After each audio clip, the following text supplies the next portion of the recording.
Hello and welcome to Woots Talk, the podcast of the International Woot Society. Jin from Woots Militaria and I are your hosts today. Today, the topics, well, is a continuation. It's episode 2, and it's a continuation of our questions about Woots. So the questions we'll be dealing with today are, was Woots all fast solidified and couldn't produce a pattern, as some people say?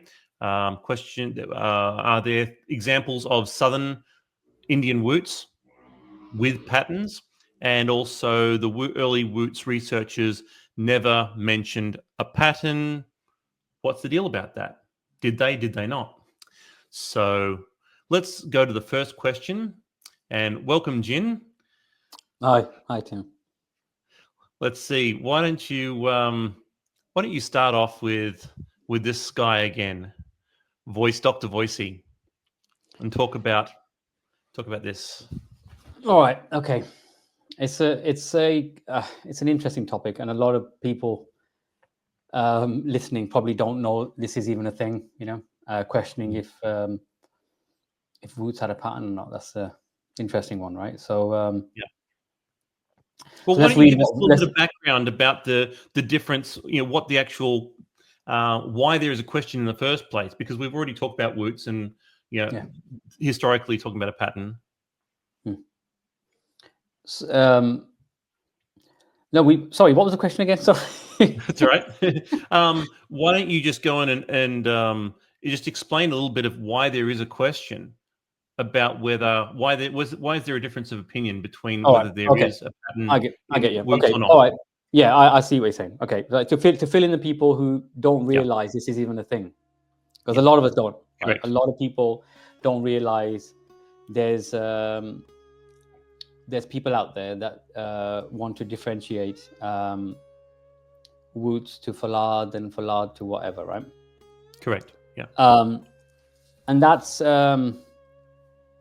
it's a difficult one, but there's a group of people who believe that, or a very small group of people, probably, if there was such a thing, less than a minority. It's a very small group of people, right, who believe that Woots and Woots didn't have a pattern, right? Which I don't want to jump too far ahead, but anything that you solidify, right, should really technically have some sort of structure, right? Correct.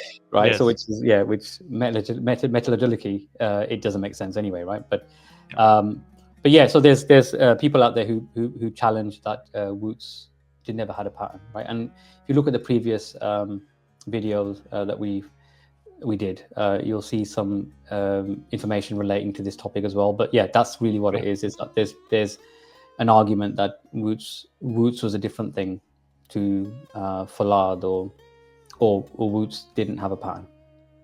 I think my understanding of the topic is that there's a claim that the steel from Konasamudram, Hyderabad area, etc., which is a good portion of what went to Persia. That was according to Tavernier. He talked about that. So that steel, some claim that was actually Foulard, that it wasn't Woots, which we saw in the last video that they did refer to it. Even Voicey said that they called it in that area, in the language of that region, they called it Woots. So there's a discussion about fast solidification, slow solidification, and there are some accounts, as we'll cover shortly here, which have created a bit of confusion, and naturally so. And it's not a surprising thing that it created confusion, especially amongst scholars who read the accounts and they don't understand the metallurgy because they're not metallurgists necessarily, and they don't understand it from a smithing perspective, I guess. And that's kind of us being smiths. We come from smiths and historians. We come from a slightly different perspective. So sorry to jump in there. A lot of if you want to understand watered steel, Foulard, the Woots, whatever, if you want to understand it in its holistically, you have to, without a doubt, have to touch upon something. There's no way around it, right? There's That's right. Written accounts, even though the written accounts we're going to get into now anyway, will be supporting a particular argument, which we'll talk about in a bit. But you know, it's you can't avoid. You have to roll your sleeves up and get your hands dirty to really see what the truth is. But we're gonna learn a bit more about that now anyway. So let's continue. Yeah. And look, that's what we're trying to do, is to look at the evidence, look at the accounts, and try and give a hands-on perspective that other people wouldn't necessarily see, and cover history that a good portion of the people out there watching would not know. Yeah. So let's dive in. So this is Voisey again. As we talked about him before, he visited Konasamudram several times. That's, for those who don't remember, that's Hyderabad region, north of Hyderabad, south of the Godavari River. So that is the Kingdom of Golconda, also the Deccan region. Deccan just meaning the south, or the Deccan Plateau, the southern plateau of India. So that's where he was. He went there several times in the 1820s and described the process that they used. And this is a quote from him from 1832. So he was writing about 10 years later from his notes. He said, "The fire is excited and kept up for 24 hours. It is then allowed to subside, and the crucible is taken out and placed on the ground to cool. So the steel is known by the name of Woots in Talinga." Now, some people could look at that account, because the fire is allowed to subside, then the crucible is taken out and placed on the ground to cool. Some might say, well, that means that it was actually fast solidified. But I read that and say, well, it's been allowed to subside, so it's allowed to die down. It has time for a slow solidification. Then they pull it out, and it's fast cooled after a slow solidification.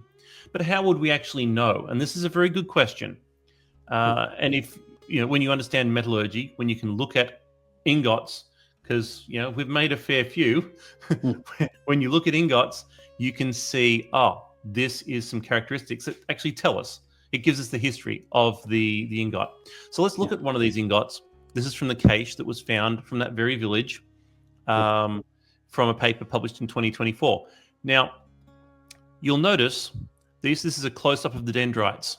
Dendrites, for those who are not aware, dendrite comes from the Latin to mean, I think it's Latin, meaning tree-like. And so it's these striations, you see these little striations in the top here. These are actually, technically, they are shrinkage striations, and they occur only with slow solidification. You can't get them through fast solidification. These come through slow solidification, and when you have no slag on top. So there was slag around the outside here. You can see this line. That's what that is. That's the area where there was slag, and then here from there there was no slag. And right in the center, you can see a shrinkage cavity here, which is extra evidence of slow solidification. And of course, the flatter and wider an ingot is, the more you'll have a shrinkage cavity in the middle. And you can see right in here, there are little cross-hatching lines here and here, some in here, some in here. Those are the dendrites being visible. So there's no doubt that this was actually a slow solidified ingot. Yeah, I mean, I can add to that. I mean, there's a diagram, the one I shared. We could have had that on this presentation, but maybe we can plug it in later. But I'd agree with what you said there, and I've experienced the exact same thing many times, right? When we've made various ingots, different sizes, different chemistries. There's been a few times when it's ended up like this, right? But they all were all slow solidified. Right. Sure. So what you're describing is pretty much bang on. All right. So and just ignore the hole on there that wasn't originally there. No. Yeah, that hole that hole right there was actually a core that they took out. So they cut a core, did a core drill, and they analyzed that section of ingot to try and work out the dating, which is an interesting read itself in their paper. It wasn't what they appeared, what it kind of they thought it would be. So very interesting. All right, so there was also that is Konosamudram. Let's move over to another one. This is an account by Charles Wood, and Salem is to the southeast East, yeah. of Hyderabad, and so this more south than southeast, but it was actually reported to be one of the major production centers of woots in the entire country. That the actual quantities of woots that were produced in that region were greatest. So it seems like most of the accounts that we hear, they talk about Persian steel going from the area of Golconda across, but for just general use, the amount of steel that was made in Salem was massive. So they may have had preferences. We don't know. We don't have enough information to say that none of this steel in Salem went overseas, but we do know that the stuff from Golconda went overseas through the different routes. So he's Charles Wood in the late 1800s. So this is still production in just nearly the 1900s here. About 4 of these pots were put onto a fire, which was blown after the manner of the blast furnace, and the temperature kept up until the pot was nearly melted away, after which the blowing was stopped and the heat allowed to die away gently. So that is also another example, another description of them allowing slowed cooling. So they didn't pull them out while they were at their peak heat temperature and set them aside. Which there are some where things down in Sri Lanka, we'll cover that in a minute, where they did actually pull some out. There's one process they'd pull it out and lay it down to make bars, but that wasn't a real common process. This here, they pulled them out and they stopped the blowing, because these guys, there'd be a couple of guys, depending in some areas it'd be 4, some areas it'd be 2 guys with bellows, and they'd be pumping away for hours on end. And so they'd slow up on the blowing and then allow the coals to slowly lose their heat, and that allows a slow solidification. This is Salem, which is definitely southern India, and Charles Wood is referring to woots here. It was slow solidified in that location. Yeah, I just what else do we have? It's very so. Just a very important point here. Yep. Charles Wood is explaining something here, right? He's saying about 4 pots were put on a fire, which was blown after the manner of a blast furnace. So it's very, very, it was extreme heat, right? If he's comparing it to a blast furnace, right? So it's not. This is not a tiny little forge, right? This is he's comparing it to a blast furnace, which means a lot in itself, I think. And that also, he's saying that the pot was nearly melted away. The crucible, it had fused, it was vitrifying on the outside, and that clay was turning into slag and running down, and that was. I mean, they would be using like a fire mud clay, right, mixed with husks, right? Correct. Rice husks. So if it's getting to extreme temperatures, right? And this is another argument. You get some people who talk about woots and crucible steels, pattern crucible steels, that they weren't molten, but it's getting to that temperature, right? You can see, and this is a 4-pot thermal mass furnace, right? But he's comparing it to a blast furnace, so it's which is interesting. It is, and look, you can. Some people say that you can't get up to high enough temperatures. No, they could get in it with this sort of arrangement, whether it's a pit or whether it's they've got a pit with coals in it, charcoal in it, and you're sticking the crucibles in that. and doming over it, which is one of the ways that they did it.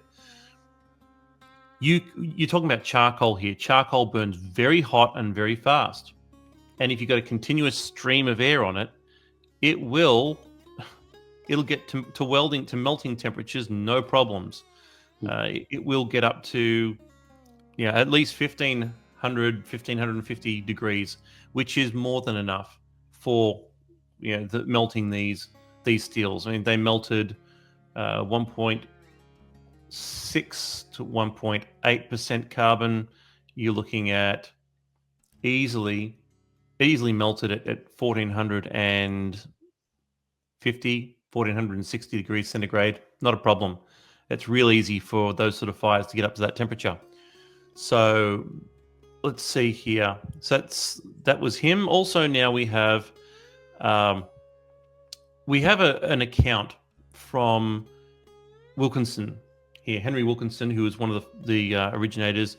He worked obviously for Wilkinson Sword, one of the original family, and he went over to India. He got several different. He sourced ingots from several different locations in India, I should say. I can't say for certain that he actually went over there, but he was describing some of the specimens that he got. And he got several specimens from Salem weighing about 1 pound each, 450 grams. And they gave only slight indications of a pattern, the crystals being very small and the steel inferior in quality. Now, it's important to note that in Salem there were a couple of different processes. And so he may have been getting the one which was a different process.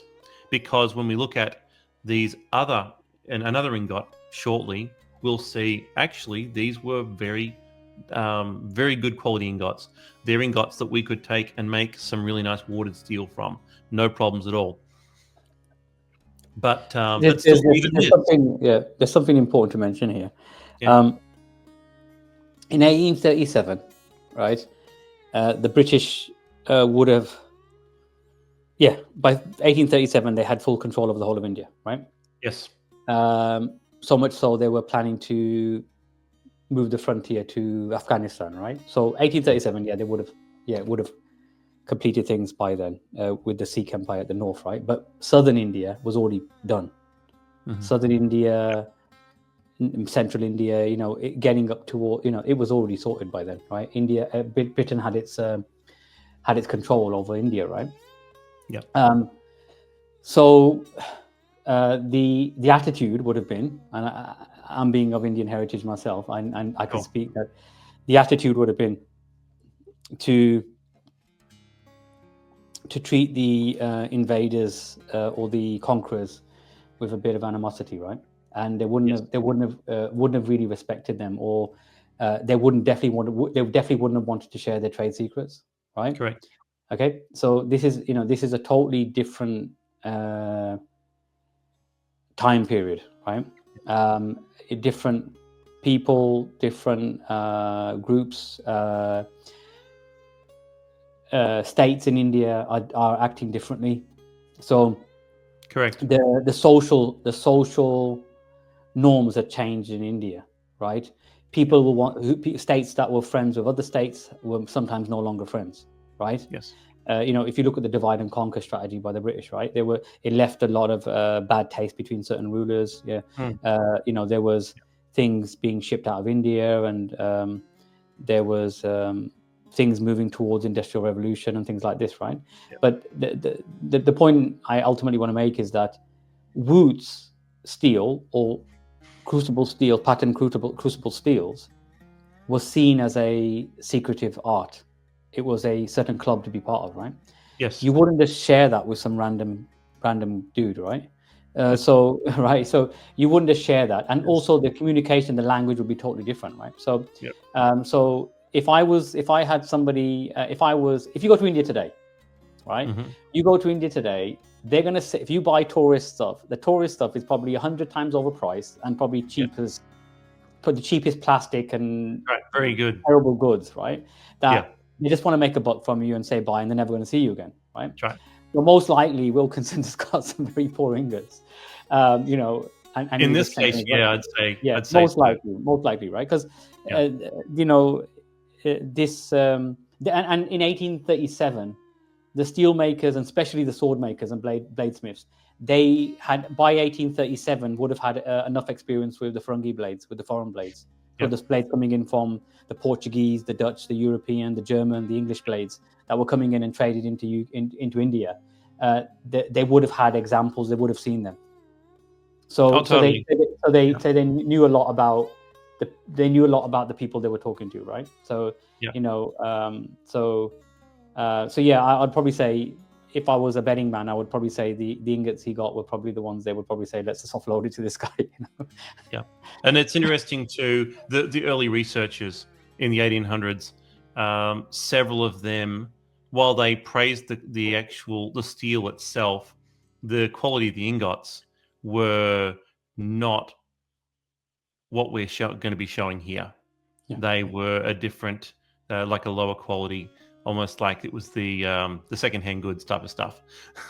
So, yeah. So we do that even ourselves, right? We even do that that was ourselves. the best stuff. And what was his? Stoddart, James Stoddart. He took those ingots, he remelted them, and he said it's the best steel. It's better than anything else. Yeah. So, yeah. All right. So let's go back to this and. So with this talking about the crystals being very small, etc. So that even with small crystals, you can still get a pattern. It's not it's not going to necessarily get the best pattern because dendritic structure, the larger the structure, the better the pattern generally. So, but that is just one account, and people can easily look at that and say, see, small crystals, inferior quality. No, it was rubbish from the south, but not so, and we'll show you why. So Josiah Heath, same time period, also from Salem. He said, when the fusion has been perfect, the top of the cake is covered with striations. Remember what I was talking about before? I showed that ingot, the striations on the ingot. Those are shrinkage striations from slow solidification. He said, when the fusion has been perfect, the top of the cake is covered with striations radiating from the center. So you don't get dendrites radiating from the center. You get shrinkage solidification lines, ripples radiating from the center from slow solidification.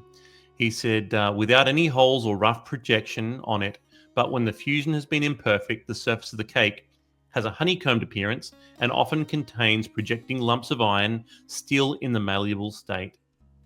So, and that's, in other words, an incompletely fused ingot. Yeah. But he in Salem, Heath, in 1839, he was seeing these ingots and showing the two different standards of quality. He had the top of the line A1 class, and then you had the cast-offs that we don't know what happened to those. Some of them might have been sold on. Some of them, they may have been remelted. We don't know. Now we have Francis Buchanan.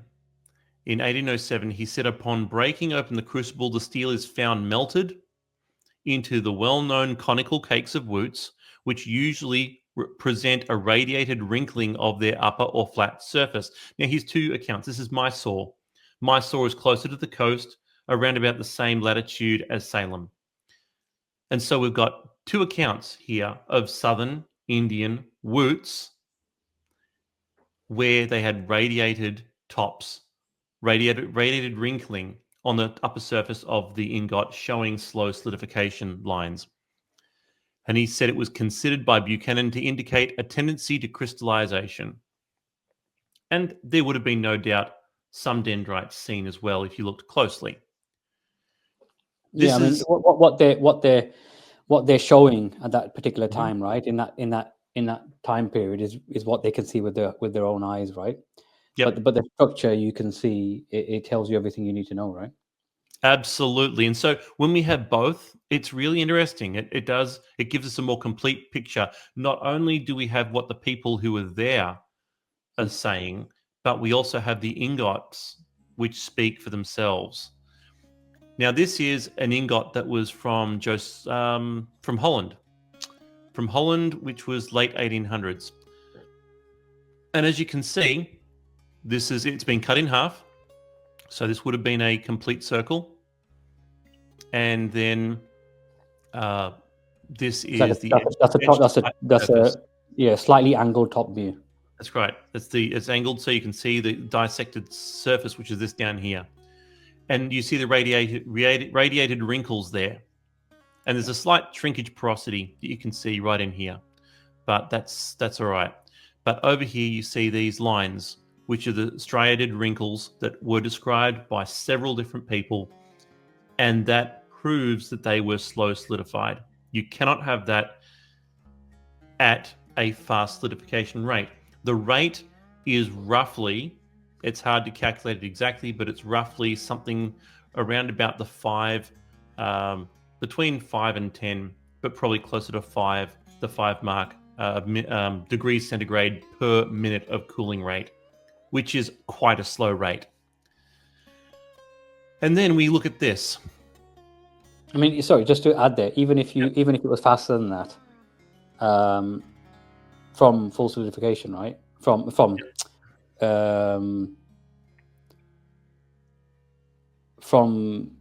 complete fusion, right? Even if it was faster than that, it would still create the structure. Exactly, yeah. So this ingot here is roughly 45 millimeters from top to bottom. And I think I calculated it out to almost 300 grams. So you could get a nice sized knife out of it. Now, you can see here, I want to bring your attention to these lines here. These are macro segregation lines, and they only occur when you have these extra thick ones. They only occur when you have ultra slow solidification. And there's also what they call equiaxed, I think it is. There's grains through here, and I'll show you that in a second. I've got another one over here somewhere, right here. You can see these grains. These are grains of austenite as the ingot solidified, and you can see them going this direction, this direction, this direction. You don't get large grains like this unless you have slow solidification. So here are 3 things the ingot itself is telling us in 3 different ways I was slow solidified. Now, let's compare it to something that we know and no one would actually dispute was slow solidified. Everyone agrees that the Konosamadram ingots were slow solidified. We can see the striations on the top. Do you want to zoom in a bit? Yep. There you go. You can see the slow solidification, the striations on top, the little ripples. And then we go over here. You can see the same lines on the top. And then let's go down a little bit further. You can see here, this is a cross section of that same ingot up here, or one of the batch. It might not be from that same ingot. And you can see these dark lines here. This is also macro segregation. Okay, these are where extra impurities pool at the very last stages of solidification. And that can be carbon. In some ingots, it can be manganese. It can be things like copper, etc., which don't basically it creates a little little highway for flowing of extra pooling carbon, etc. And so this macro segregation lines here is evidence that it was in fact slow solidified. This one also, it's an interesting ingot. You can see on the outside, it was also soaked at temperature and exposed to the air. You can see a decarburized, lower carbon skin on the outside here. So which the other one doesn't have. It's interesting, right? Very interesting. Yeah, these ingots have a lot to tell. Definitely. Yeah. And that was from Meghna Desai's work as well. And this ingot here. So is it 60 ingots, is it? Or 40, something like that? 60 ingots. There's 60 ingots. Yeah, it's one whole furnace worth. Amazing. Yeah, and this is it's crazy, right? Yeah. The other thing is important to note is the Consamadram ingots. If they were 60 ingots, and we know that there were furnaces holding 60 ingots or around that Yep. number at a time, crucibles, at that time. So that's 60, 40, 50, 60 ingots. Yep. The sheer thermal mass with the fuel, the furnace itself, Yep. the half underground, half above ground, the walls, everything, right? The crucibles, the charge, everything. That monster would have had a huge amount of thermal mass. Oh yes. And it would be unavoidable to not get slow solidification. Right? It'd be unavoidable, because unless you want to smash open a fiery hell pit of a furnace, right? With no kind of fire protection clothing at that time, they didn't have anything like that, right? You would allow it to subside, which makes sense, right? So it's even common sense to prevail that you're going to let it chill a bit, you're going to let it subside, and then once it's safe, you'll probably bang it open and see what you've got, right? You're not going to move. You're not going to move. You're not going to smash the furnace while there's a possibility the crucibles, the crucible charges might be partially or fully molten, right? You're going to. So, and it's full of. It's not a propane setup. It's solid fuel. So the solid fuel is going to sit there and burn. Oh yeah. Oh, right? It's definitely, unless you wanted to put water over it, which that wouldn't be wise. It could cause things to explode. No. So it definitely makes sense. And going back to this here, another thing I want to show, just how much you can tell from this sort of evidence, speaking from the past. Not only was this soaked or roasted, as some people say, for a while, it wasn't encased in clay, because this skin, the light gray area, shows that it was exposed, it was deoxidized, it was actually exposed to the air. That it was decarburized. But also, what's interesting is, you see in here, it isn't like the other ingot where you see all this white. All that white is cementite. Okay, that's the iron carbide as solidified. This here doesn't have a lot. It's got little remnants. You can see where it was when it finished solidifying, up in here, up here. Yeah. You can see a little bit at the bottom as well. That's right. Yeah, exactly. Yeah, you can see that down the bottom here too, the lines here.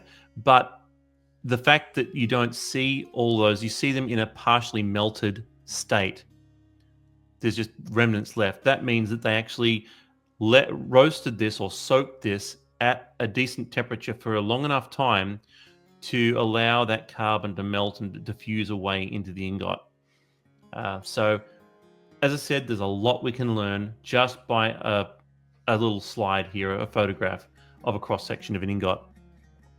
But we now have absolutely indisputable proof that the ingots in Salem and Mysore that these people witnessed being made were slow solidified.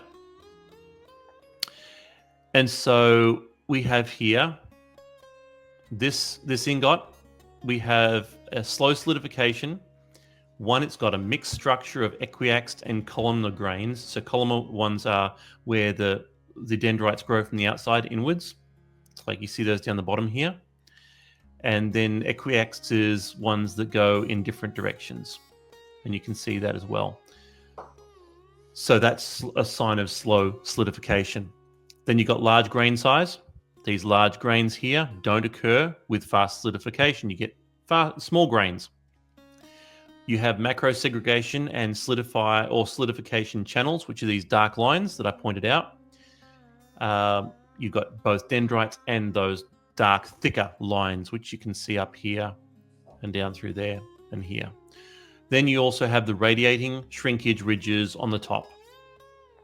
So that's 4 different things which prove that they were slow solidified. Also, it was fast cooled after solidification. Jin, you want to explain why that is? Right, okay. Right, so some compositions of Wootz chemistry. So Wootz is not one chemistry; it's many chemistries. It's a range of chemistries, and depending on the chemistry, sometimes, and depending on how it's solidified, the quality of the crucible, the temperature control, where it's positioned, everything else, the moisture, contact, hydrogen, all these different things. You can get porosity, different types of porosity in the ingot. So you can have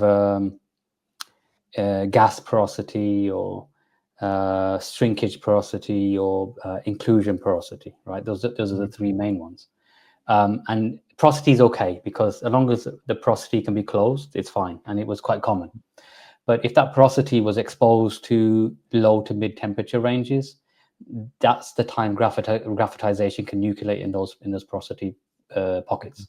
So if we imagine in the middle or the top of this ingot, we had a small tiny little hole somewhere, a little pocket, if that, right, as soon as that gets to solidification and we got migration. The other important thing I want to share is when these ingots were solidified, they solidify and they become solid, right?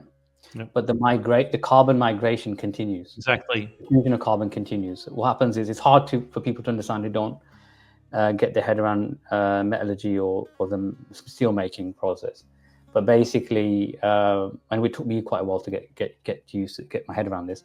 But even in a solid state of steel, carbon can migrate as well as other things. Yes. And so carbon is migrating and equalizing across the steel. Okay. Yep. So it's starting some of the sulking process before taking the ingot out, checking it, and then sulking it and getting it ready for processing. Yep. So anyway, that carbon can decompose into graphite, which is, you don't want that in your steel, and where that decomposes is mainly in those pockets, in those little areas where there's an inclusion, a pocket of porosity. So what you would want to do is you would want to get the crucible out at a reasonable temperature rate, so that it can be because now it's solidified, right? The structure has been set. The carbon might be migrating, but the structure's been set, and the carbon's starting to slow down. Now the carbon's starting to go into carbides, because the carbides hold a lot of carbon, as well as the carbon forming carbides, element carbides, as well as the cementite, iron carbide, because they hold a lot of carbon. So that will slow down, and then basically the temperature below that is useless. It doesn't serve a lot. It has no positive impact on the ingot. So it has actually have a negative. It could have a negative impact, meaning that heat range, anything even like as low as 400 degrees, 300 degrees, 400 degrees, could cause graphitization in those pockets. So it could ruin your whole steel. That's right. So that's why you bring it out, and it might be still really hot. It might be partially glowing. And you just let it cool because it's done its thing now. So you're okay. You've got the structure, and that's it really. So graphitization is an enemy of Wootz. And that's why probably one of the reasons why they would have pulled them out, because this one does have some shrinkage porosity. It looked like when we were looking at the cross section from above at an angle, it etched a little bit. I mean, look, I look at this side view and I see my ingot. I mean, I made an ingot a couple of days ago, yesterday, and they look like this sideways. And you look at the top, there is a slight sinkage at the top. If you look in the top middle, there is a slight drop there. Yeah, it might be only mil, but there's a slight drop there, or so I do get these. I mean, you can get much more shrinkage. It all depends. There's so many variables, but this, if I was to test it, if we wanted to do a non-theorizing approach to this, we could take this to the lab, to the workshop. We could charge a crucible. We could imitate that environment, and we would get the same shape. We would get the same type of. We would get the same characteristics that we're explaining here. Exactly. So the science, the archaeological or excavated evidence suggests slow solidification. The physical structure of the ingots suggests slow solidification. right? Right. All the different scientific metallurgical terms. And if we were to reproduce this in a modern environment, we would still get the same structures. Absolutely. And one thing you notice here, just contrary to the other cross section that we looked at, this has the dendritic structure very visible. It isn't melted away at all. There's no diffusion of carbon that has been allowed to take place. And so that's one of the key things that tells us, just by looking at it, this has been cooled quickly after a slow solidification. Remember here, this was basically roasted for an extended period of time. It was heat treated for an extended period of time after it had had a slow solidification, and that carbon had started to diffuse away and mostly diffused away. We don't see any of that in this ingot here. So that tells us it's been everything's nice and crisp, nice and sharp. So it's been pulled out after solidification and cooled rapidly in normal air conditions. And that is actually what they said. Heath in 1839 said the crucibles are next removed from the furnace and allowed to cool, just like they did at Konosamudram. And now we also have another one which we really should talk about here, and that is we've got an ingot showing dendritic solidification structure here. This is a small section. This was from Sri Lanka, from Ceylon, Serendib, and this was documented in 1999. We think that this was actually made in the early 1900s, 1910, I think it was, something like that. There was a couple of guys, they still knew how to make woots, and they did a demonstration for some people there, and we think that this was one of the ingots. So there were two methods that they used to do with these. They had crucibles that were laid down, and they would make kind of like a rod. So they'd pull it out while it was molten and lay it down, and it would create a rod-like structure. So, like a semicircular long ingot. And then you'd have where they would just have a normal crucible that would solidify, the steel would solidify in the crucible itself. So two different sites, two different methods. But in this one was pulled out and laid down, but you can still see, and this is why we've got it here, you can still see that dendritic, very clear dendritic structure. This would have created a pattern. It would have been probably a small pattern because this is a small section of steel, but a lot of the smaller ingots, they weren't used for making swords. They were used for making utilitarian items. Pair of scissors, chisels, punches, awls, needles, etc. So, but in their paper, they looked at that, they analyzed that, and metallurgically they said both fragments were those of high carbon steel which had been cooled moderately slowly after solidification. So, all right, let's quickly go up now to point number 2. Are there examples of southern Wootz blades with patterns? Why don't you take this off, Jin? Yeah, look, we've got to be very careful when we're looking at historical examples, antique examples, because there's lots of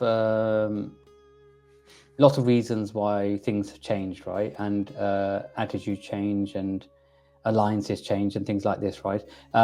With Southern India was the first to be heavily impacted by the British, okay? And they were also the first to be influenced by Western blades traded into India by the East India Company or the Dutch East India Company before the English East India Company, and the Portuguese, right? So that because the accounts of historical blades, historical swords coming in, they were traded, they were talked up, and they were traded, and they were disposed of for goods that they were more desirable to the Europeans coming into India. So we have to acknowledge that one important situation, because majority of stuff that has survived and we see today is from that particular period. Okay, from 1700s. I mean, there's obviously 16, but the vast majority is like 17, 18, 1900s, right? A little bit less so 1900s than the South, but that's the main period of stuff we see in the antiques field, in antiques trade and auctions and collections. So there's a couple of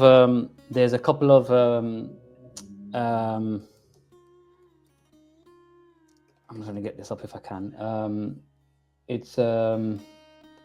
There's a couple of areas in South India.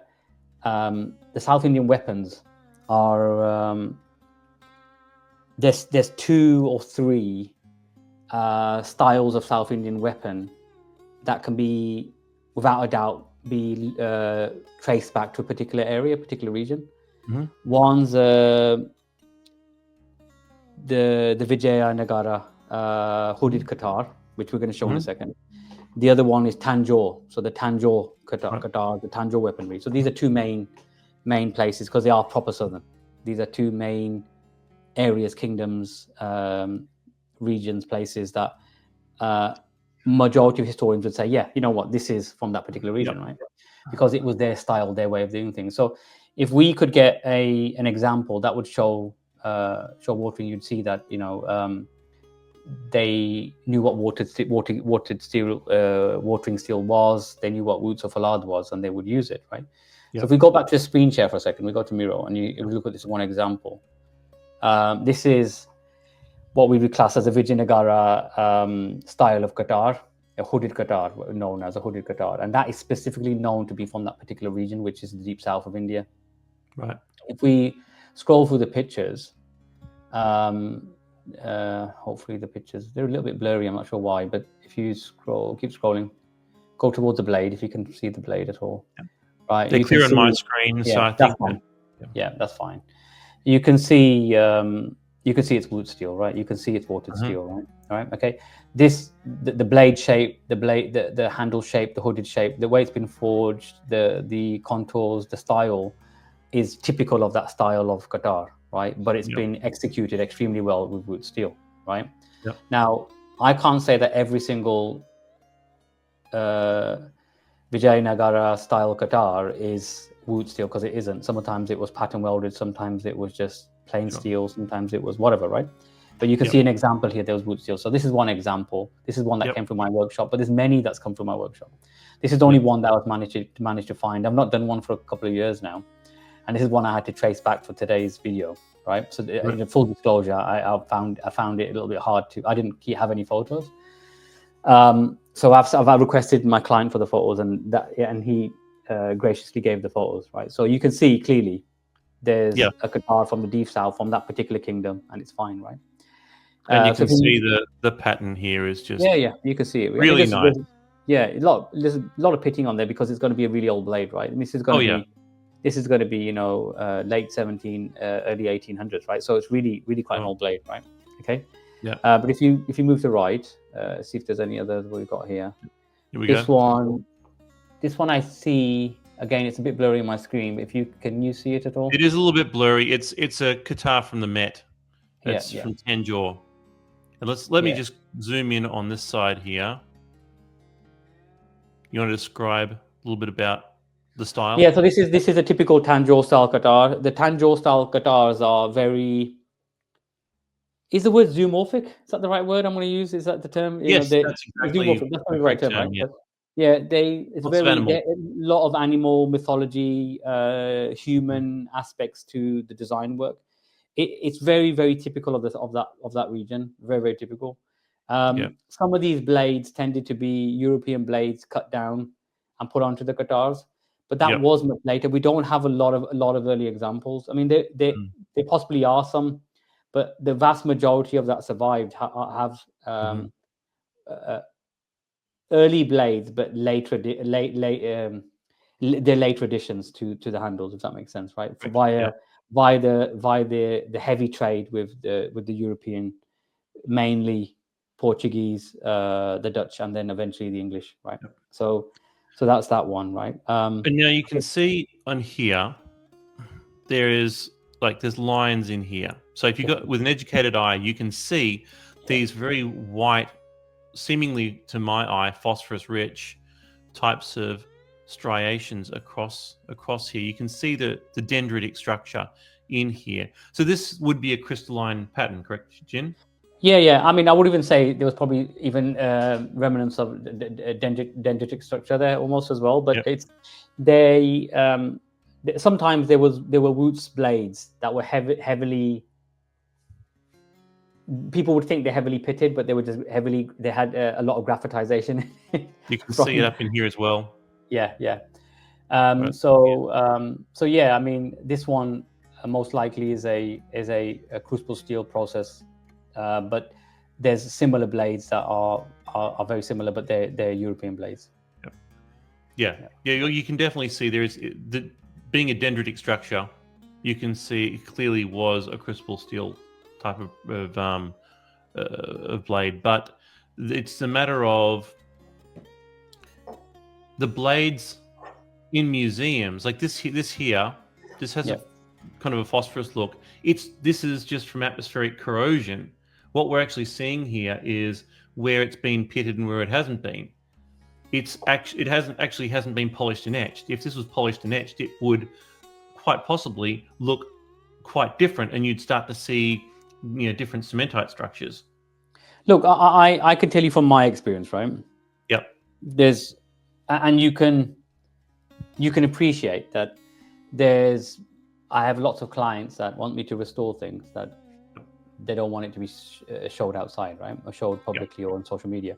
Exactly. But I can tell you that the Vijayanagara Qatar and even some Tanjore Qatars, I've seen many with Wootz blades, right? Yep. And it's pretty common, right? I'll tell you one that was quite common is the Southern Indian. Another one I don't have a picture of, but the Southern Indian Khanjar daggers, the recurved daggers, right? Double recurved daggers. I've seen plenty of those with Wootz steel as well, right? So these are Southern Indian blades, right? And yeah, this one you can see here quite clearly, right? This one's even more clear, right? Very clear dendritic structure. Yeah, I mean it's not a widely lamellar watered pattern, but you can see the structure, you can see the sheets, right? It's evidence of how they forged them. Yeah, exactly. But it is a pattern, and the thing is that crucible steel has, depending on how it was forged, it could be a watered pattern or a crystalline pattern, depending on the smith forging it. Yeah. Right. So it doesn't make it any less of a Wootz pattern when it's crystalline or when it's a nice lamellar watered structure. Yeah, the easiest, in my opinion, the easiest way to confirm this in museums would be that they would get it elementally tested, and that would tell you a huge amount, because we know there's certain parameters that exist within the Wootz ranges. Yes, okay, exactly. In crucible steel, right? And there's certain things that just end up differently when you're laminating steel, or you're forging steel, or it's a bloomery steel, or it's a different process altogether. So some of these answers could be easily answered. Some of these questions could be easily answered if the institutions did their bit around research, right? But the problem is a lot of these institutions, majority of what they do is preservation and display. Yes. That's it, right? Yep. I'm fortunate to be in a position where the people who buy these things want them to look a certain way, and I'll do the work they want me to do, right? Yeah. So we tend to see things that they don't usually get to see, because we'll strip a sword apart. I'll pull the sword out. I'll pull the sword out its handle. I'll strip it apart, and I'll find something in the handle that they would never have known existed in that handle, because they would never have pulled out the blade to begin with. So there's things I get to see that they just don't. They're oblivious to because of the part of the industry they're in. But some of these questions would be answered so easily if we just tested them. Oh, yeah, totally. Yeah, And, but I and mean, look, going back to the core of the topic for a second. Sorry, I know I'm digressing slightly, but that's right. you know, I from what I've seen, and I've seen I've done a lot of blades, like thousands of blades. Yeah. You know, I've seen many Southern Indian weaponry, Southern Indian daggers, and katars, you know, that have Woots blades from these particular kingdoms, which are known Southern Indian kingdoms. So I've seen it. Yep. Yeah, Tanjore being one of them, Mm. and others. So it's I've definitely seen Woots on there, but I do believe, I have a strong belief based on historical research and how the ruling demographic changed in India, the way you know, from Mysore, you know, the Mysore wars with Tipu Sultan Yes. going upwards, and then the alliances the British made with the Gaudias, and then going up and with the Marhatas, and then Rajputana, and you know, things happening with the Rajputs and other kingdoms, you know, and then slowly moving up, right? It all started down the south going up. So Yes. you know, there was a huge change there was a huge change happening then, much earlier than in northern India.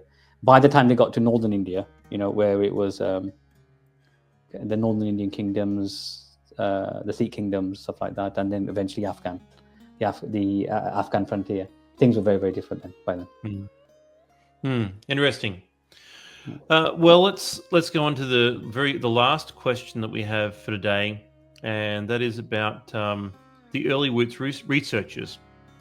Did they say that did they ever mention a pattern? Was a pattern mentioned in the steel? Did the steel that they get actually produce a pattern?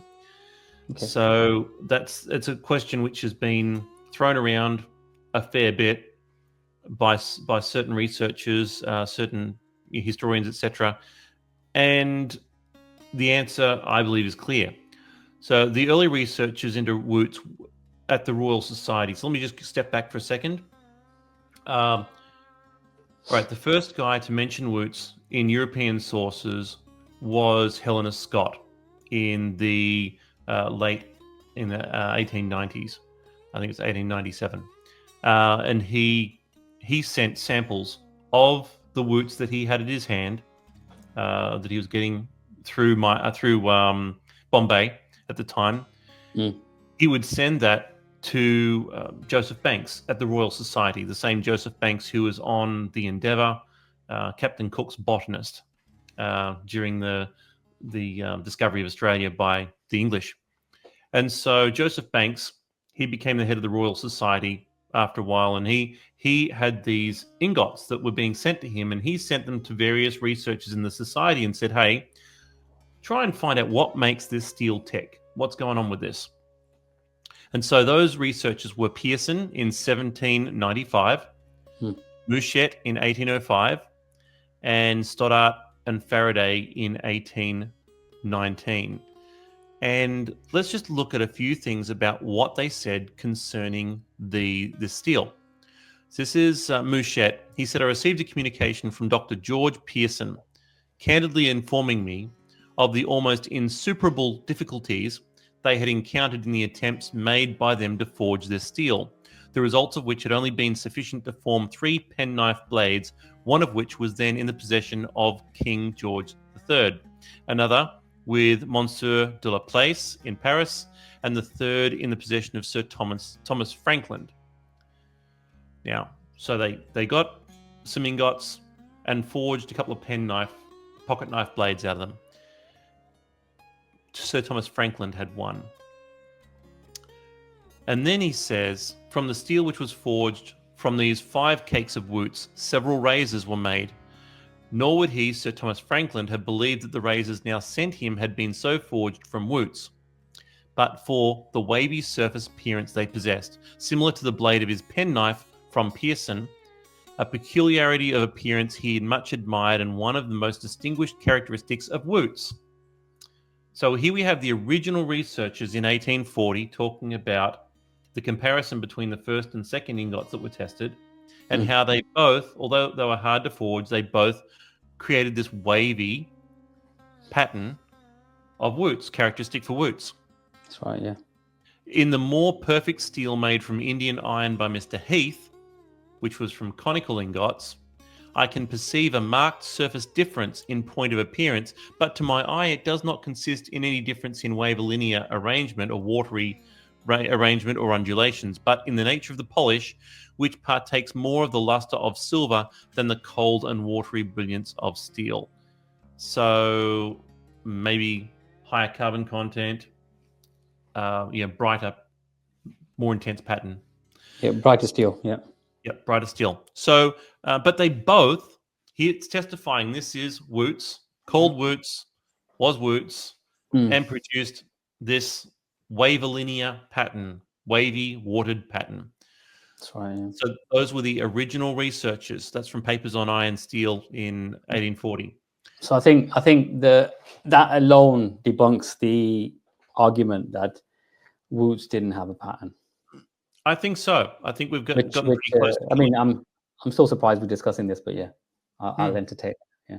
That's right. Well, when this sort of question is raised, we have to deal with it, and by just showing the evidence and letting the evidence speak for itself. That's right, yeah. He also said the other variety of Wootz comes to this country in more conical forms. That's the one that we showed from Holland before. So that shape of ingot. And may be more properly denominated ingots, having evidently occupied the lower end of a conical formed crucible, such as are in this country used on the scale of experiment. These ingots seldom exceed 1 pound in weight, are roughly crystallized upon the surface, and are much more dense than solid cakes. Notice visible crystallization, which they're calling crystallization. It's actually those shrinkage cavities, shrinkage ripples, which striations coming from the slowly solidified cake steel. So they're crystallized upon the surface and are much more dense and solid than the cakes. What they were getting looked like the other ingots, but they were from a slightly different process. We won't go into that now. Still good steel, but just different. The natives, by repeated heatings and decarbonations, draw them with facility into short square bars free from any material crack or flaw, and in this state they have for some years back been reaching this country.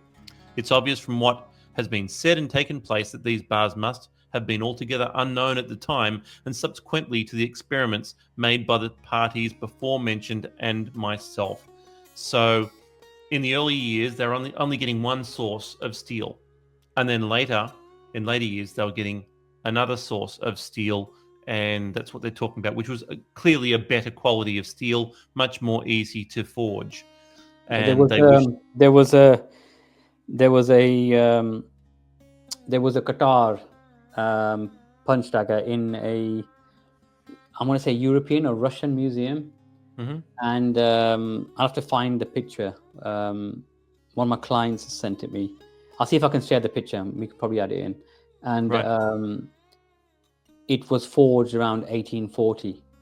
It has the date on it in Samvat, which they convert the date into Gregorian date, and it was 1840. So it would have been similar steel making process at that time, and it has a beautiful watering pattern on the blade itself. Yeah. Cool. You'll have to dig that up. Yeah. So the last quote here is from Stoddart and Faraday. Now, Stoddart, remember at the very beginning of the previous episode, we showed a trade card by him, and he said that it was greater. There was no equal to it in English steel. That it was surpassed the standard English steel. And he said on the application of dilute sulfuric acid, the beautiful damask, which will be presently noticed as belonging peculiarly to Wootz. He also said it forged well and gave the damask. This specimen has all the appreciable characteristics of the best Bombay Wootz. So he, in 1820, was testifying that the steel from Bombay, the best steel from Bombay, created this sort of pattern when acid etched. So why did they not talk about it more in the papers that they presented to the society, to the Royal Society? Well, I can only hypothesize that it wasn't because they didn't see it.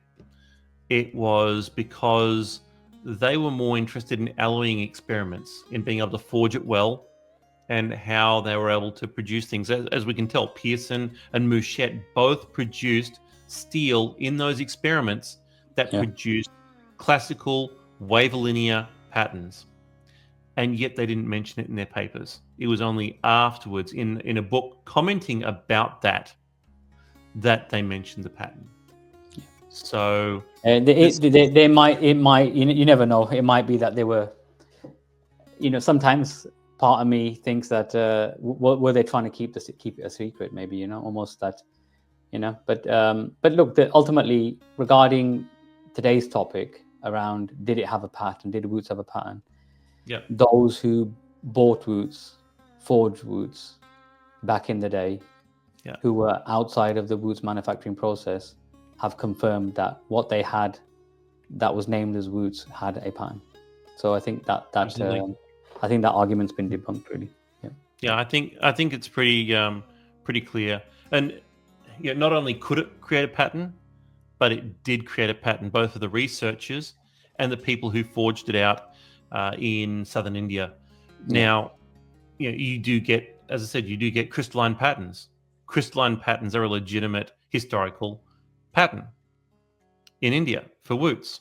So just because it didn't because they did not forge it in a way that created these different watered patterns, that doesn't mean that it is any less Wootz. Yeah.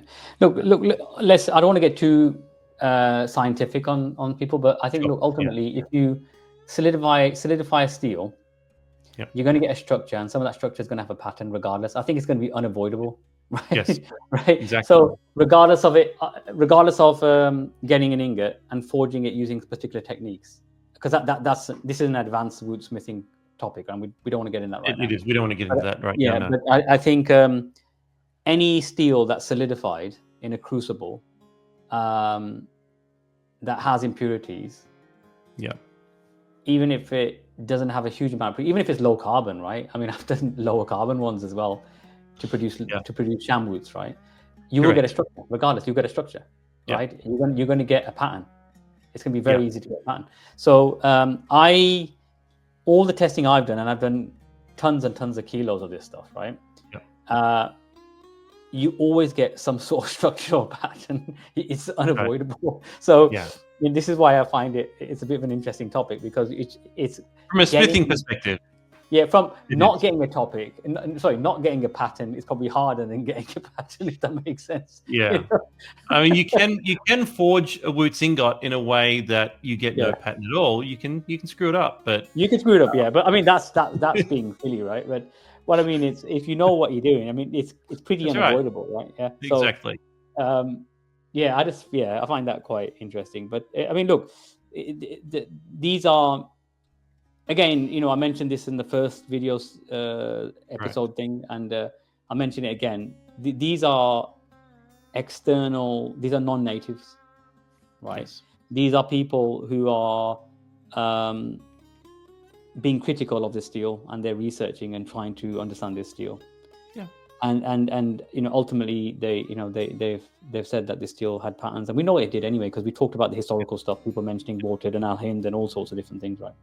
Sure. But it's good to know that these little snippets, these little nuggets of history still exist, because it just it I think you can relate to it, as somebody, as people who do this research and make steel and do this and we want to know more, and I kind of feel I can understand their journey to a certain degree. So it's quite, on a historical level, it's good to understand. It's quite nice to know that these people had had similar journeys, It is, and look, I want to be clear also that we're not being critical of people who have asked these questions and also come to different perhaps conclusions that the evidence doesn't support when looked at it as we have.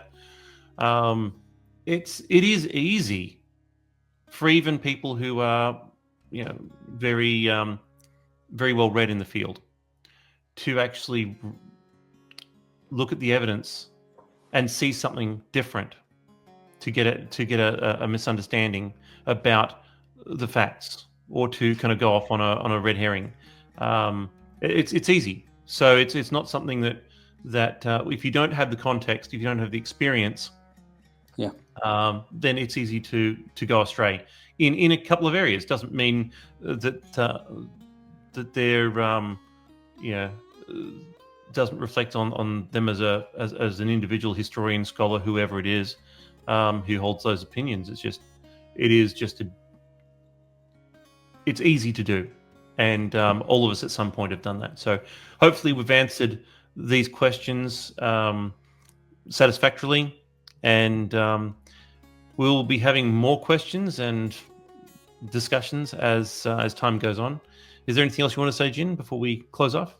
No, I think you've covered it. I think it's good set of analysis. Roots has a pattern, right? And let's continue making roots.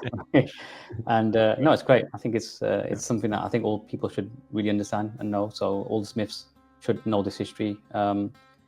It's great, and I think it's going to clarify some things. So yeah, look forward to the next one. All right. Thanks, Jin. And thanks, everyone. Appreciate you tuning in. Until next time, cheers. The hammer asked the anvil, and she had once agreed that they should meet together in the way that I decreed. And it's sparks are flying, passion strong. I am the blacksmith singing the hammer and the anvil song. And it's sparks are flying, passion strong. I am the blacksmith singing the hammer and the anvil song.